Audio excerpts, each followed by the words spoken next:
students, for your information, today I will explain you about the classification of the Coelenterata. The phylum Coelenterata has been divided into two subphyla, such as Cnidaria and Ctenophora. Okay,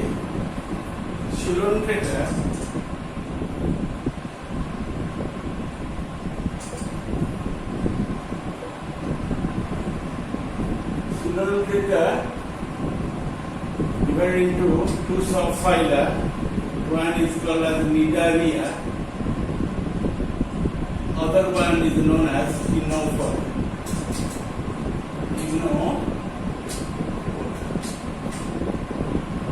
In both these terms you mark there, in phonetically C is the silent.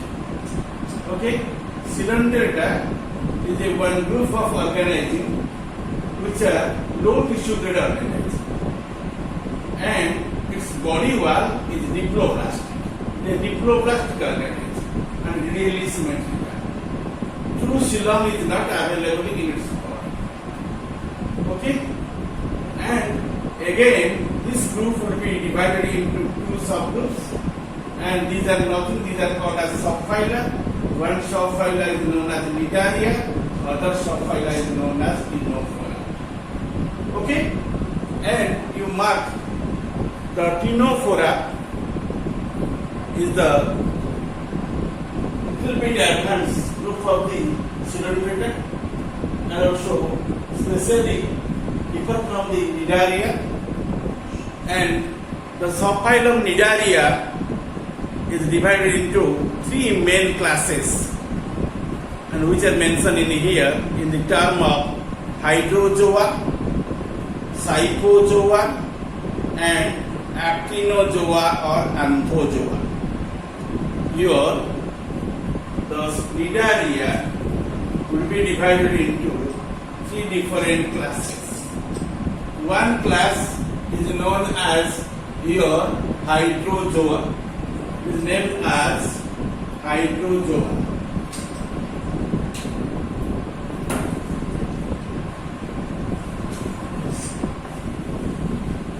Hydrozoa. Second variety is known as your Cyphozoa.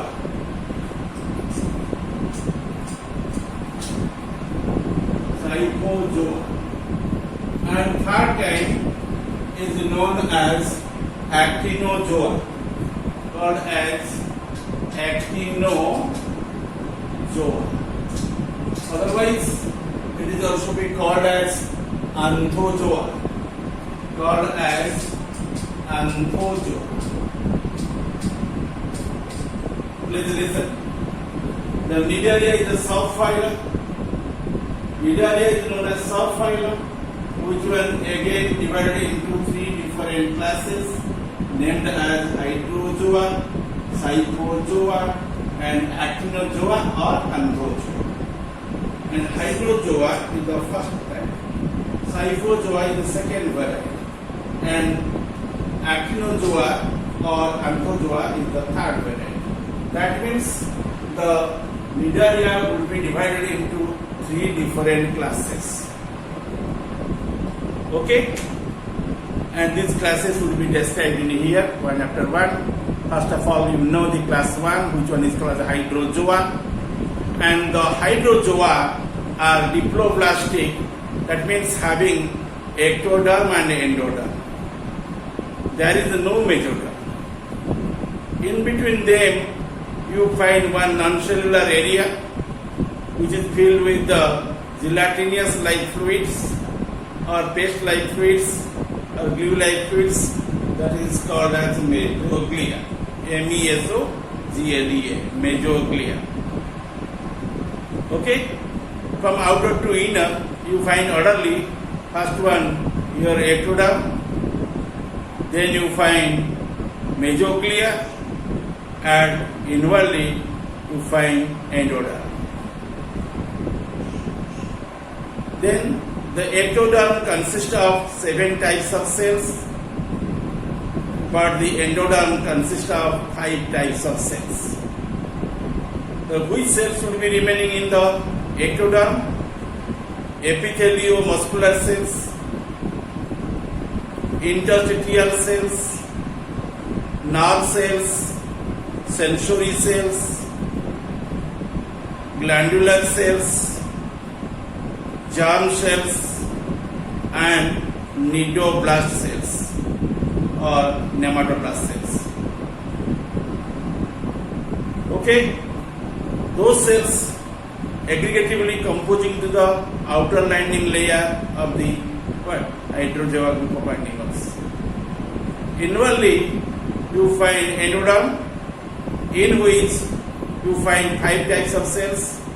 They are named as endotheliomuscular cells or endothelionutritive muscular cells. Second kind, interstitial cells.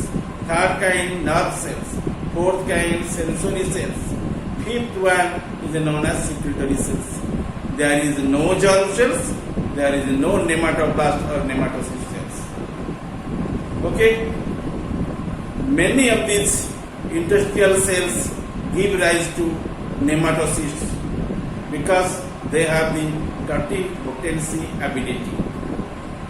By the totipotency ability, the cell converts to the any form of cells within a 48 hours. There are 2 main kinds of joints, such as polyps or nutritive joints, which are usually sexless or feeding stage. Other one is known as medusae stage. That is also be considered as reproductive joints.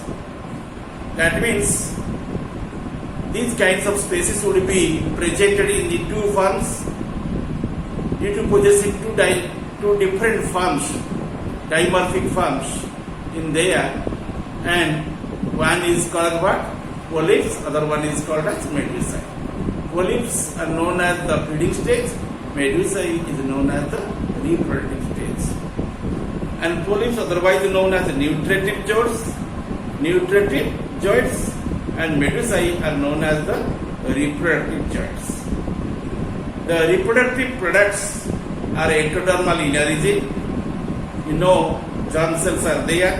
From the germ cells, your testes and ovary will be formed up. Okay?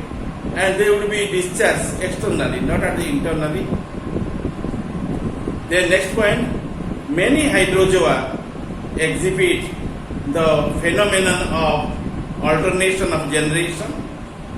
You find polyp stage, then you find the medusae stage, after the medusae, then you find the polyp stage. Likely, one after one, in cyclic manner it will be arised. So such type of arrangement is called as alternation of generations.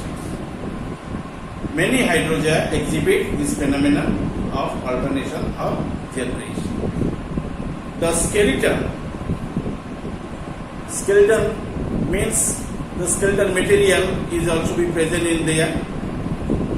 In case of very few species like the corals, okay, they are nothing. These are called as the calcium carbonates and forming a massive stony structures.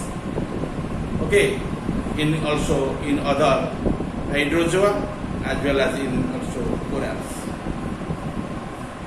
Many hydrozoa are colonial and marine in behavior, and very few are the solitary and freshwater in form. Usually, those animals floating in the water surface, so they called as pelagic, P-E-L-A-G-I-C, pelagic forms, certainly exhibits a remarkable degree of polymorphisms. Okay, sometimes it exhibits the different forms of the body, different shape of the body, so such type of morphism is called as polymorphism. Okay, I already depicted the characteristics of the hydrozoa group of animals. After the class 1 hydrozoa, then you will go class 2 cyphozoa. Cyphozoa These are called as the medusoiforms, that is called as medusoid coelenterate, commonly known as jellyfish. Medusa is without velum and dominating. The mesoglea is usually cellular. The sense organs are present in the form of the hollow tentacles or tentaculocytes. The gastric tentacles are endodermal in origin. Medusa develop directly from the egg in some case, while in the other there is alternation of generation. Next character, the gametes are discharged in the coelenteron because at the internal side you find the egg, okay, and fertilization will be complete at the internal side of it. So gametes are discharged in the coelenteron. Most of them are marine in forms. And these are the characteristic features of the Cyphozoa. Shortly say to these all things within a 5 lines. First of all, they are solitary by nature. Second character, they will be remaining in the polypod stage and reduced or absent. Medusa without the velum. Mesoglea is thick. Okay, and totally or exclusively they are marine in nature. Then come to the class 3, which is called as Actinozoa or Anthozoa. And only polyforms exist, no medusae.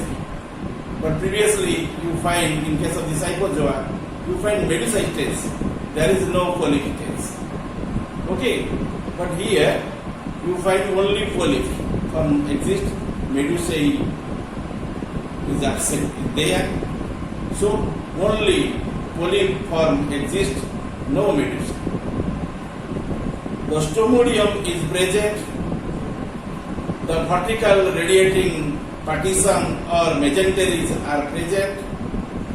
The body wall consists of ectoderm and endoderm separated by a cellular mesoglea. You find mesoglea, no doubt. In that mesoglea you also find a cell also be remaining there. A type of cells also be detected in there. These are called as amoeboid cells. They will be wandering here and there in there. Yes. Nematocysts are present. The tentacles, body wall, stomodium, and mesenteric filaments. The nervous system is in the form of a typical nerve net. Sex cells are endodermal in origin like the Cyphozoa and discharged into the coelenteron. There is no alternation of generation. Alternation of generation you will find in case of the 2 classes like Hydrozoa as well as the Cyphozoa. But here there is no alternation of generation. Most of the forms produced a coelenteron skeleton or skeleton formed of a chitinized materials. Okay, and by these characters, Actinozoa or Anthozoa differentiated from the class Hydrozoa and class Cyphozoa. Shortly say these are the solitary or colonial in behavior. Next point is here, all polyps but no medusae. In third, mouth leads into the stomodium. Coelenteron is divided by 8 septa.